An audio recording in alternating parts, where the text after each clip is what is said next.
अच्छा, अंग्रेजी का एक वाक्य लेते हैं। I saw a running dog. हम्म यानी मैंने एक दौड़ता हुआ कुत्ता देखा। हाँ, बिल्कुल सीधा साधा है। पर अब एक दूसरा वाक्य, रनिंग इज माई हॉबी। दौड़ना मेरा शौक है। एग्जैक्टली। अब इन दोनों में एक शब्द कॉमन है, रनिंग।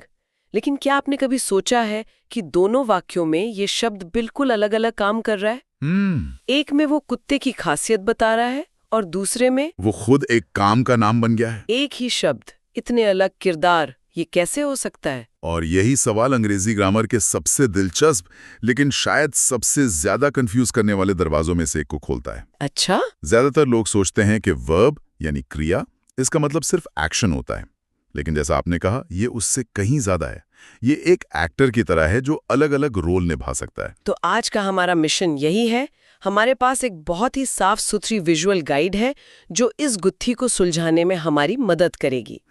हम ये पता लगाएंगे कि सारी क्रियाएं एक जैसी क्यों नहीं होती, और ये जो फाइनाइट और नॉन फाइनाइट वर्ब्स का खेल है, इसके पीछे के नियम क्या हैं। बिल्कुल, क्योंकि ये सिर्फ परीक्षा पास करने का नियम नहीं है। ये अपनी बात को ज्यादा असरदार और साफ तरीके से कहने का एक टूल है। हाँ। जब आप ये समझ जाते हैं तो आप आसान वाक्यों से आगे बढ़कर ज्यादा गहरे और सुलझे हुए विचार लिख और बोल पाते हैं। तो चलिए शुरू करते हैं वाक्य के सबसे जरूरी हिस्से से, उसकी मुख्य क्रिया, जिसे ग्रामर की भाषा में फाइनाइट वर्ब कहते हैं। ये किसी भी वाक्य का हीरो होता है ना। आप इसे हीरो कह सकती हैं, या गाड़ी का इंजन। इसके बिना वाक्य 1 इंच भी आगे नहीं बढ़ सकता। इंजन अच्छा उदाहरण है। फाइनाइट वर्ब की सबसे बड़ी पहचान ये है कि ये नियमों से बंधा होता है। ये वाक्य के सब्जेक्ट यानी कर्ता और टेंस यानी काल के हिसाब से अपना रूप बदलता है। अच्छा, मतलब ये थोड़ा उसूलों वाला हीरो है। जैसे अगर हमारे सोर्स का उदाहरण ले, शी राइट्स अ लेटर। यहाँ राइट्स हमारा हीरो है। तो ये कैसे बदलता है? देखिए, अगर सब्जेक्ट शी मतलब एक लड़की, उसकी जगह दे मतलब बहुत से लोग आ जाएं, तो वाक्य हो जाएगा दे राइट अ लेटर। अच्छा। देखा आपने, हाँ। राइट से एस हट गया और वो राइट बन गया। उसने सब्जेक्ट के हिसाब से खुद को बदल लिया। हाँ, और अगर हम टेंस बदल दें, मान लीजिए हम इसे भूतकाल पास्ट टेंस में कहना चाहते हैं, तो ये हो जाएगा शी रोट अ लेटर। हमारा हीरो राइट्स अब पूरी तरह से बदलकर रोट हो गया है। क्योंकि ये सब्जेक्ट और टेंस के इन नियमों की सीमा में बंधा हुआ है, लिमिटेड है, इसीलिए इसे फाइनाइट कहते हैं। अरे वाह, ये तो मैंने कभी ऐसे सोचा ही नहीं था। फाइनाइट का मतलब ही सीमित होता है, तो ये वर्ब नियमों से सीमित है। अब ये नाम हमेशा याद रहेगा। बिल्कुल। और आपके इंजन वाले उदाहरण से ये भी साफ है कि इसके बिना वाक्य का कोई मतलब ही नहीं है। शी अ लेटर, ये तो कुछ भी नहीं है। कुछ भी नहीं। हर पूरे और सही वाक्य में कम से कम एक फाइनाइट वर्ब का होना जरूरी है। ये ग्रामर का, आप कह सकते हैं, सुनहरा नियम है। यही वो वर्ब है जो असल में बताता है कि क्या हो रहा है। ठीक है। तो हीरो की कहानी तो समझ आ गई, पर अब उस पहेली पर वापस आते हैं। I saw a running dog. इस वाक्य में इंजन तो सॉ है। हाँ। ये फाइनाइट वर्ब है, क्योंकि अगर मैं सब्जेक्ट बदलूं तो वी सॉ होगा, और अगर टेंस बदलूं तो आई सी होगा। तो सॉ बदल रहा है। पर रनिंग का क्या? वो तो वैसे का वैसा ही है। आपने बिल्कुल सही नस पकड़ी है। यहाँ रनिंग एक सहायक किरदार है। सहायक किरदार? हाँ, यह हीरो नहीं है। इसे ग्रामर में नॉन फाइनाइट वर्ब कहते हैं। जैसा कि नाम से ही जाहिर है, ये नॉन फाइनाइट यानी असीमित है। अच्छा। ये सब्जेक्ट और टेंस के नियमों से आजाद है। आप सब्जेक्ट बदलें, टेंस बदलें, इसे कोई फर्क नहीं पड़ता। मतलब ये अपनी ही धुन में रहता है। तो फिर इसका काम क्या है? अगर ये मुख्य एक्शन नहीं बता रहा, तो वाक्यों में कर क्या रहा है? ये वाक्य को और ज्यादा जानकारी और ज्यादा गहराई देता है। ओके। ये मुख्य एक्शन के बारे में कुछ अतिरिक्त बताता है। जैसे she wants to learn English, इस वाक्य में मुख्य क्रिया या इंजन वॉन्ट्स है। अगर हम कहें दे वॉन्ट, तो ये बदल जाएगा, लेकिन टू लर्न पर कोई असर नहीं पड़ेगा, वो वैसा ही रहेगा। यहाँ टू लर्न ये बता रहा है कि वो क्या चाहती है। ये तो बहुत दिलचस्प है। इसका मतलब है कि अच्छे और ज्यादा जानकारी वाले वाक्य बनाने के लिए हमें इन दोनों की जरूरत है। सिर्फ हीरो से काम नहीं चलेगा, सहायक किरदार भी चाहिए। बिल्कुल। और ये सिर्फ व्याकरण का नियम नहीं है, ये विचारों को जोड़ने का एक शक्तिशाली तरीका है। कैसे? सोचिए, एक बच्चा कैसे बात करेगा? He went to the store, he bought milk. 2 अलग-अलग छोटे वाक्य। हाँ, बिल्कुल बेसिक। लेकिन जैसे ही आप नॉन फाइनाइट वर्ब का इस्तेमाल करते हैं, भाषा में एक परिपक्वता आ जाती है। He went to the store to buy milk. अच्छा, वो दूध खरीदने के लिए दुकान गया। हाँ, यहाँ to buy ने दोनों वाक्यों को जोड़ दिया और जाने का मकसद भी बता दिया। भाषा ज्यादा कुशल हो गई। अब समझ आया कि ये क्यों जरूरी है। ये भाषा को स्मार्ट बनाता है। तो मतलब ये जो सहायक किरदार हैं, ये भी अलग अलग तरह के होते होंगे। हाँ। जैसे हमारी शुरुआती पहेली में था, रनिंग एक जगह कुत्ते के बारे में बता रहा था और दूसरी जगह एक शौक का नाम था। हाँ, यहीं पर कहानी और मजेदार हो जाती है। नॉन फाइनाइट वर्ब्स के मुख्य रूप से 3 परिवार हैं, या कहें 3 तरह के रोल हैं जो ये निभाते हैं। इन्हें कहते हैं जेरेंड, पार्टिसिपल और इन्फिनिटिव। चलिए तो एक एक करके इन किरदारों से मिलते हैं। पहले जेरेंड की बात करते हैं। हमारी गाइड कहती है कि ये वर्ब प्लस आईएनजी फॉर्म में होता है और एक संज्ञा मतलब नाउन की तरह काम करता है। जैसे मेरे उदाहरण में था, रनिंग इज माई हॉबी। बिल्कुल सही। यहाँ रनिंग एक क्रिया होते हुए भी एक चीज या एक आइडिया का नाम बन गया है। ये वाक्य का सब्जेक्ट है। अच्छा। जेरेंड को पहचानने की एक आसान ट्रिक है। अगर वर्ब प्लस आईएनजी वाला शब्द वाक्य में क्या का जवाब दे तो वो ज्यादातर जेरेंड होता है। क्या का जवाब? हाँ, जैसे क्या मेरा शौक है, जवाब है दौड़ना यानी रनिंग। या आई एंजॉय पेंटिंग, मुझे क्या करने में मजा आता है, जवाब है पेंटिंग। ये ट्रिक तो काफी काम की है। ठीक है, अब दूसरे किरदार पर आते हैं, पार्टिसिपल। ये भी कंफ्यूज कर सकता है क्योंकि ये भी वर्ब प्लस आईएनजी या वर्ब ईडन फॉर्म में हो सकता है, लेकिन गाइड के मुताबिक ये एक विशेषण मतलब एडजेक्टिव की तरह काम करता है। हाँ। जैसे आई सॉ अ रनिंग डॉग। हाँ, यहाँ पर रनिंग शब्द कुत्ते की विशेषता बता रहा है। कैसा कुत्ता? दौड़ता हुआ कुत्ता। अच्छा। ये किसी एक्शन का नाम नहीं है, बल्कि ये बता रहा है कि नाउन यानी कुत्ता क्या कर रहा था। ये एक एडजेक्टिव का काम कर रहा है। इसी तरह do not touch the broken glass, टूटे हुए कांच को मत छुओ। यहाँ ब्रोकन शब्द ब्रेक क्रिया से बना है, पर यह कांच की विशेषता बता रहा है। कैसा कांच? टूटा हुआ। अरे, अब समझा। तो ब्रोकन ग्लास में ब्रोकन असल में the glass which was broken वाक्य का एक छिपा हुआ छोटा और स्मार्ट रूप है। बिल्कुल। ये तो सोचने का पूरा तरीका ही बदल देता है। लेकिन एक मिनट, रनिंग जेरेंड भी हो सकता है और पार्टिसिपल भी। हाँ, ये तो बहुत कंफ्यूजिंग है। मैं कैसे पहचानूंगी कि कौन सा क्या है? ये एक बहुत ही आम सवाल है। इसका जवाब शब्द के रूप में नहीं, बल्कि वाक्य में उसके काम में छिपा है। उसके काम में? हाँ, आपको खुद से पूछना होगा, ये शब्द वाक्य में क्या नौकरी कर रहा है?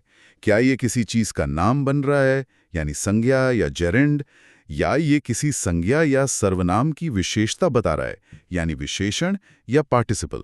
अच्छा, संदर्भ ही सब कुछ है। ठीक है, तो हमें जासूस बनकर उसका काम पता लगाना होगा। अब तीसरा और आखिरी किरदार बचा है इन्फिनिटिव। इसका फॉर्मेट टू प्लस वर्ब होता है। जैसे she wants to learn English में टू लर्न। हाँ, इन्फिनिटिव क्रिया का सबसे मूल, सबसे कच्चा रूप होता है। ओके। ये अक्सर किसी उद्देश्य, इरादे या योजना को जाहिर करता है। Why did you go to the market? तुम बाजार क्यों गए? I went to the market to buy vegetables. मैं सब्जियां खरीदने गया। सही। to buy यहाँ जाने का मकसद बता रहा है। ये भी सब्जेक्ट या टेंस के साथ नहीं बदलता। मुझे याद है जब मैं स्कूल में थी तो मेरे एक टीचर ने एक बहुत मजेदार बात कही थी। अच्छा। उन्होंने कहा था कि फाइनाइट वर्ब वाक्य का बॉस है और नॉन फाइनाइट वर्ब्स उसके इंटर्न्स। हाँ, ये बहुत अच्छी उपमा है। बॉस के बदलने पर मतलब सब्जेक्ट या टेंस बदलने पर सब बदल जाता है, लेकिन इंटर्न्स बस अपना काम करते रहते हैं, उन पर कोई असर नहीं होता। और ये बिल्कुल सही है। इंटर्न्स कंपनी में बहुत जरूरी काम करते हैं, प्रोजेक्ट्स को बेहतर बनाते हैं, लेकिन मुख्य फैसले तो बॉस ही लेता है ना। हाँ। नॉन फाइनाइट वर्ब्स के बिना भाषा बहुत बोरिंग और साधारण हो जाएगी। तो अब जब हम इन किरदारों को पहचान गए हैं, क्यों ना एक थोड़े मुश्किल वाक्य की चीरफाड़ करके देखें? हाँ, बिल्कुल। असली जो हमारी चर्चा है वो तो वही होगी। मान लीजिए एक वाक्य है, Having finished his work, he decided to go for a walk to clear his head. ये थोड़ा लंबा है। ये एक बेहतरीन उदाहरण है, ये दिखाने के लिए कि ये सब मिलकर कैसे काम करते हैं। चलिए इसमें सबसे पहले इंजन या बॉस को ढूंढते हैं। मुख्य क्रिया क्या है? मेरे ख्याल से डिसाइडेड। तय किया। क्यों? क्योंकि अगर हम सब्जेक्ट बदलें, दे डिसाइडेड, या टेंस बदलें, ही डिसाइड्स, तो ये बदल जाएगा। बिल्कुल। तो ये हमारा फाइनाइट वर्ब है। एकदम सही। अब बाकी के वर्ब फॉर्म्स को देखिए, हैविंग फिनिश्ड और टू क्लियर। क्या ये सब्जेक्ट या टेंस के साथ बदलेंगे? नहीं, बिल्कुल नहीं। तो ये हमारे नॉन फाइनाइट इंटर्न्स हैं। बिल्कुल। अब इनके काम को पहचानिए। हैविंग फिनिश्ड हिज वर्क, ये हिस्सा क्या बता रहा है? ये बता रहा है कि उसने फैसला कब लिया, काम खत्म करने के बाद। तो ये एक तरह से समय की जानकारी दे रहा है। तो फिनिश्ड यहाँ एक पार्टिसिपल की तरह काम कर रहा है ना? बिल्कुल। ये एक पार्टिसिपल फ्रेज है जो ही की स्थिति का वर्णन कर रहा है। और टू क्लियर हिज हेड, ये हिस्सा क्या बता रहा है? ये तो साफ है, ये टहलने पर जाने का मकसद बता रहा है। क्यों गया? दिमाग साफ करने के लिए। तो ये एक इन्फिनिटिव है। देखा आपने? हाँ, देखिए एक ही वाक्य में कितनी सारी जानकारी दी गई है बिना छोटे छोटे वाक्य बनाए। और यही कुशल लेखन की निशानी है। एक ही वाक्य में कारण, समय और मुख्य एक्शन सब कुछ बड़े सलीके से पिरो दिया गया है।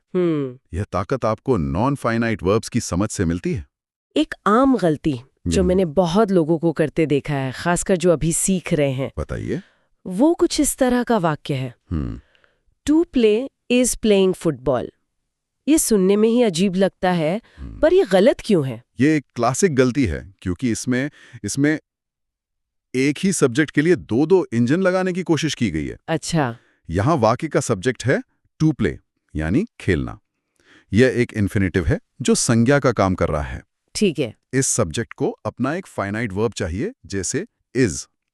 तो to play football is fun, मतलब फुटबॉल खेलना मजेदार है। यह बिल्कुल सही है।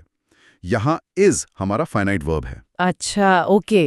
लेकिन जब आप कहते हैं टू प्ले इज प्लेइंग, तो आप इज के साथ प्लेइंग भी जोड़ रहे हैं, जो खुद एक फाइनाइट वर्ब का हिस्सा होता है, जिसे अपना सब्जेक्ट चाहिए होता है, जैसे ही इज प्लेइंग।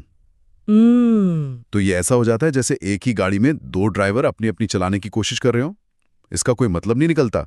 एक गाड़ी एक ड्राइवर, ये नियम अब दिमाग में बैठ गया है। बिल्कुल। एक सब्जेक्ट के लिए एक ही मुख्य फाइनाइट वर्ब होना चाहिए। अच्छा, इस सब को याद रखने का कोई आसान तरीका है? कोई मेमोरी ट्रिक? हमारे सोर्स में एक बहुत ही सरल और शानदार ट्रिक दी गई है। बताइए। फाइनाइट वर्ब वाक्य को फिनिश करता है, इसके बिना वाक्य अधूरा है। ओके, फाइनाइट फिनिश करता है। और नॉन फाइनाइट वर्ब वाक्य की हेल्प करता है, उसे ज्यादा जानकारी देकर बेहतर बनाता है। फिनिश और हेल्प, ये तो बहुत बढ़िया है। फाइनाइट वर्ब घर की नींव है, जिसके बिना घर खड़ा नहीं हो सकता, और नॉन फाइनाइट वर्ब उस घर की सजावट, फर्नीचर, वायरिंग जैसी चीजें हैं जो उसे रहने लायक और खूबसूरत बनाती हैं। नींव के बिना ढांचा नहीं, और सजावट के बिना वो सिर्फ खाली दीवारें हैं। आपने इसे बहुत अच्छे से सारांशित किया है। दोनों का अपना महत्व है, और दोनों मिलकर ही एक पूर्ण और प्रभावशाली घर यानी वाक्य बनाते हैं। तो आज की इस चर्चा का सार क्या है? हमने सीखा कि फाइनाइट वर्ब्स वाक्य के बॉस या इंजन हैं। वे टेंस और सब्जेक्ट के नियमों से बंधे होते हैं और वाक्य को पूरा करते हैं, उसे फिनिश करते हैं। बिल्कुल। दूसरी ओर नॉन फाइनाइट वर्ब्स मेहनती इंटर्न्स या सहायक किरदारों की तरह हैं। वे नियमों से आज़ाद हैं और वाक्य में संज्ञा, विशेषण या क्रिया विशेषण का काम करके उसकी हेल्प करते हैं, उसे गहराई देते हैं। सही। और हर अच्छे वाक्य में इन दोनों का सही संतुलन होता है। ये एक दिलचस्प सवाल भी खड़ा करता है जिस पर सोचा जा सकता है। अच्छा। आज हमने देखा कि क्रियाएं मतलब वर्ब्स कितनी लचीली होती हैं। हाँ। वे अपना मुख्य काम छोड़कर संज्ञा यानी जेरेंड या विशेषण यानी पार्टिसिपल की भूमिका भी निभा सकती हैं। हाँ। तो क्या हमें ये सोचना चाहिए कि भाषा के दूसरे हिस्से जैसे संज्ञा मतलब नाउन्स भी इसी तरह अप्रत्याशित भूमिकाएं निभा सकते हैं? मतलब क्या कोई संज्ञा भी क्रिया का काम कर सकती है? क्यों नहीं। सोचिए, गूगल एक कंपनी का नाम है, एक संज्ञा है। हाँ। लेकिन आज हम क्या कहते हैं? Just Google it. अरे हाँ। यहाँ हमने एक संज्ञा को क्रिया बना दिया। हाँ। ये जैसे फ्रेंड एक संज्ञा है, पर सोशल मीडिया पे हम कहते हैं आई विल फ्रेंड यू। बिल्कुल। भाषा लगातार विकसित हो रही है और अपने ही नियमों को तोड़कर नए रास्ते बना रही है। हाँ।